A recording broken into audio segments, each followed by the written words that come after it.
great picture of the king of franchises, Mr. Kevin Feige, with Bob Chapek.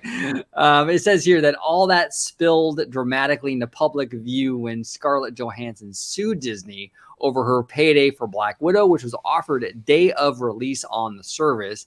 Disney shocked Hollywood and sparked backlash with an aggressive response, accusing Johansson of indifference to the effects of the pandy.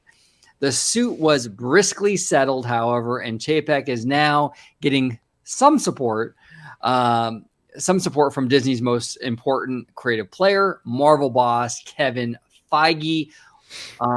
Won't address the Johansson litigation, but while he is not known for discussing Disney internal politics, he says the still new CEO is being underestimated.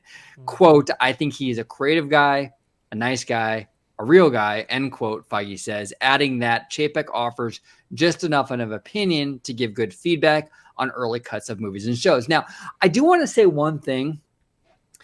There's actually, Feige in this whole article gives the most interesting stuff in terms of like his feedback. It kind of changing my mindset in regards to all of this stuff. I find it very interesting that he says that he thinks like a nice guy, a real guy. Okay, those are throwaway comments. Yeah, you know, it doesn't mean anything. Okay, that doesn't mean anything. But a creative guy, I've never heard of Chapek being referenced as a creative guy. So that's a little interesting that Kevin Feige, look, I get it. And everyone's going to say this, you know, like he's just trying to kiss up to his boss. He's kind of keeping up appearances. And that may be true. But he doesn't have to say that.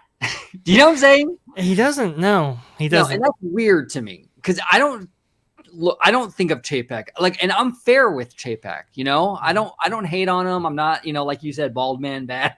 I'm not that guy. Yeah. But a creative guy, I don't see Chapek as a creative guy. That was very interesting to me.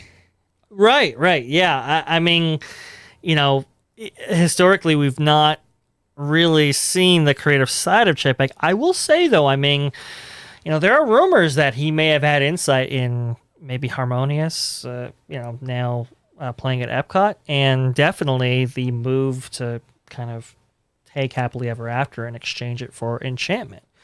And from you know, not to dive into the parks too much, but there was talk that Chapek was like, hey, we want to showcase Disney of today. We want to be very modern with it, and that's why you have a lot of you know, I mean, you have like the, you know, song from Frozen 2, for example. I mean, that's a very kind of new movie for that, and that's him kind of flexing those creative muscles.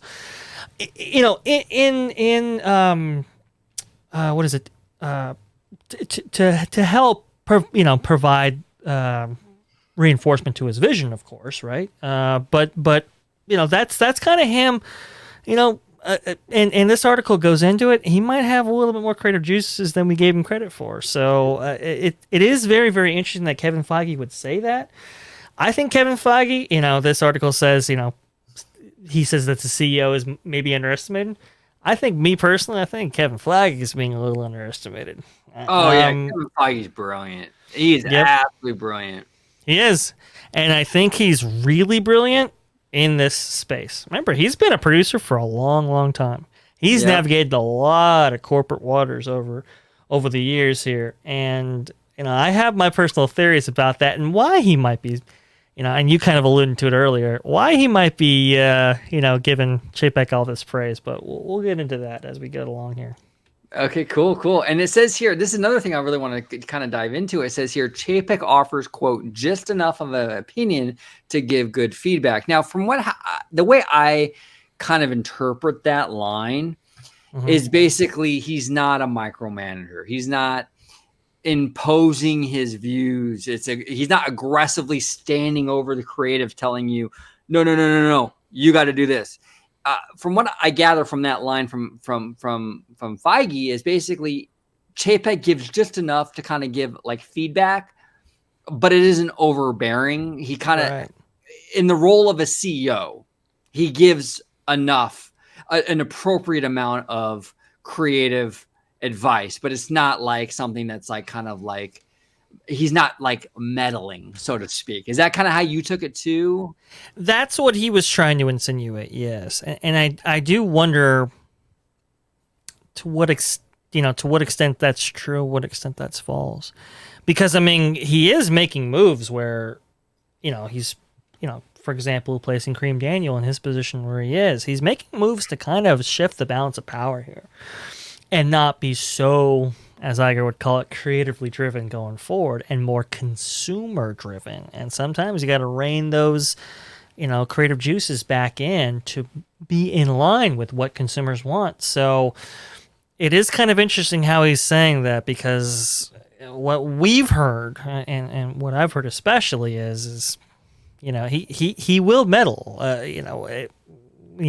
where appropriate, and if you're veering off course, he'll set you back on it. So maybe he's giving the impression of how Chapek used to work back when he was head of Parks Experiences and Products. I'm not quite sure, but it is a little bit inconsistent with what I've heard.